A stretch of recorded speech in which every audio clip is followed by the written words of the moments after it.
The Roman Empire was once the greatest superpower the world had ever seen. Its armies conquered continents. Its roads connected millions. Its cities were filled with wealth, power, and unimaginable ambition. But then, it collapsed. How could an empire that ruled nearly the entire known world fall apart? Was it destroyed by barbarian invasions, corrupt emperors, economic disaster, civil war? Or did Rome slowly destroy itself from within? Today on Mark's History Channel, we uncover the real story behind one of history's greatest mysteries: the fall of the Roman Empire. At its height, the Roman Empire stretched from Britain to Egypt. More than 70 million people lived under Roman rule. Rome controlled trade across the Mediterranean. Its armies were feared everywhere. Massive aqueducts carried water across cities, while roads connected distant provinces faster than any civilization before it. For centuries, Rome appeared unstoppable. The empire reached its greatest territorial size under Emperor Trajan around 117 AD. But beneath the surface, problems were already growing. Rome had become too large. Communication across the empire could take weeks or months. Governors gained enormous power far from the capital. Generals controlled loyal armies that often obeyed them more than Rome itself. And perhaps most dangerous of all, the emperors themselves became increasingly unstable. After the death of Marcus Aurelius in 180 AD, Rome entered a period of chaos. Emperors were assassinated constantly. Some ruled only a few months before being murdered by rivals or betrayed by their own soldiers. The Roman army, once the empire's greatest strength, had become deeply political. Soldiers now decided who became emperor. Civil wars erupted repeatedly. Entire legions fought each other instead of defending Rome's borders. And while Rome fought itself, enemies outside the empire were becoming stronger. By the 200s AD, the Roman Empire was spiraling into disaster. Historians call this period the crisis of the 3rd century. Between 235 and 284 AD, Rome went through more than 20 emperors. Most died violently. Generals constantly seized power through military coups. Some emperors ruled for only weeks. At the same time, barbarian tribes began attacking Roman frontiers more aggressively than ever before. The Goths invaded from the north. The Sassanid Empire attacked from the east.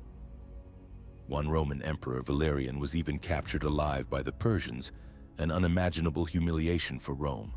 The economy also began collapsing.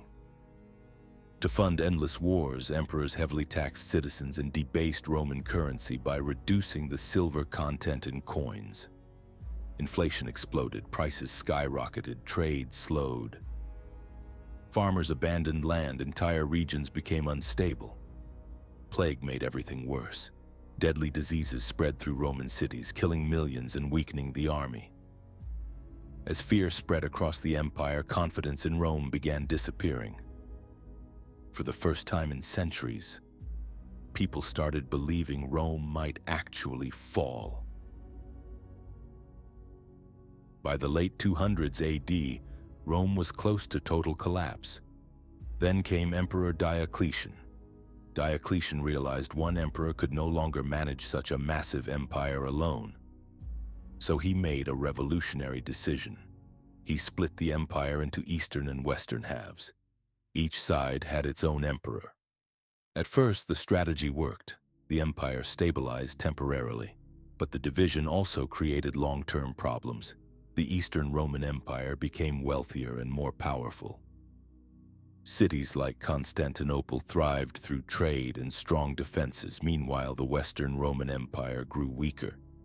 Its economy struggled, its borders remained exposed, and political instability continued.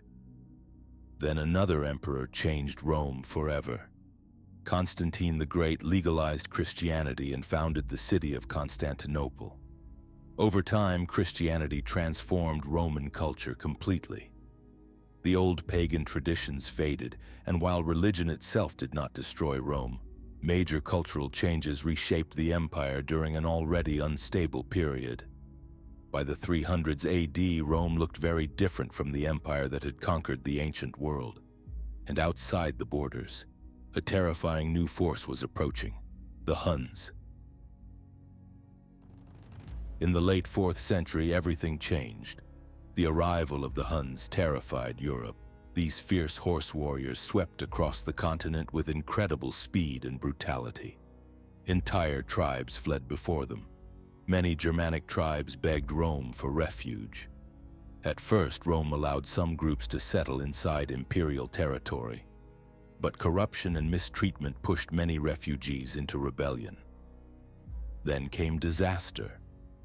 In 378 AD, Roman forces met the Goths at the Battle of Adrianople. The result shocked the world. The Roman army was crushed.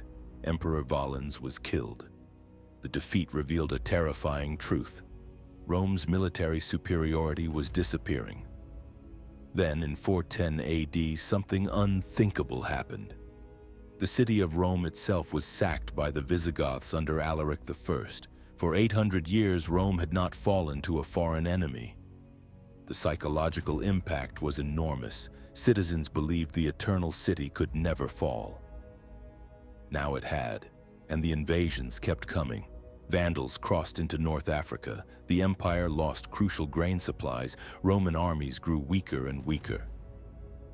Then came Attila. Known as Attila the Hun, he devastated huge parts of Europe and pushed the empire to the brink. Although Rome survived Attila's invasion, the Western Empire was now barely functioning. By the 5th century, the Western Roman Empire was collapsing from every direction. The government had become weak and corrupt. The economy was shattered. Roman citizens no longer trusted imperial leadership. Even the army increasingly relied on barbarian mercenaries instead of Roman soldiers. Finally, in 476 AD, the end arrived. A Germanic leader named Odoacer deposed the last Western Roman emperor, Romulus Augustulus. The boy emperor was removed from power without a major battle. There was no dramatic final stand, no single moment of destruction. The empire had simply become too weak to survive. Historians traditionally mark 476 AD as the fall of the Western Roman Empire. But interestingly, the Eastern Roman Empire survived. Centered in Constantinople, it continued for nearly another 1,000 years as the Byzantine Empire. Rome had fallen in the West, but not entirely. So why did Rome collapse? The truth is, there was no single cause. Rome fell because of many disasters happening at the same time. Political corruption weakened leadership. Civil wars drained the military. Economic collapse created instability. Plague reduced population and manpower. Barbarian invasions overwhelmed weakened borders. And the empire had simply grown too large to control effectively. Rome was not destroyed overnight. It slowly collapsed over centuries. Yet, despite its fall, Rome's influence never disappeared.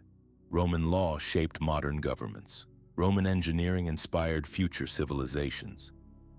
The Latin language evolved into modern European languages. Even today, the legacy of Rome surrounds us. The empire may have fallen, but its impact changed the world forever. The fall of the Roman Empire remains one of history's greatest warnings. Even the most powerful civilization on Earth can collapse when corruption, division, and instability grow unchecked. But Rome also left behind a legacy that shaped the modern world. And thousands of years later, we are still telling its story. Thanks for watching Mark's History channel. If you enjoyed this video, leave a like, subscribe, and turn on notifications for more historical documentaries and animated stories. And let us know in the comments, Could another empire ever collapse the way Rome did?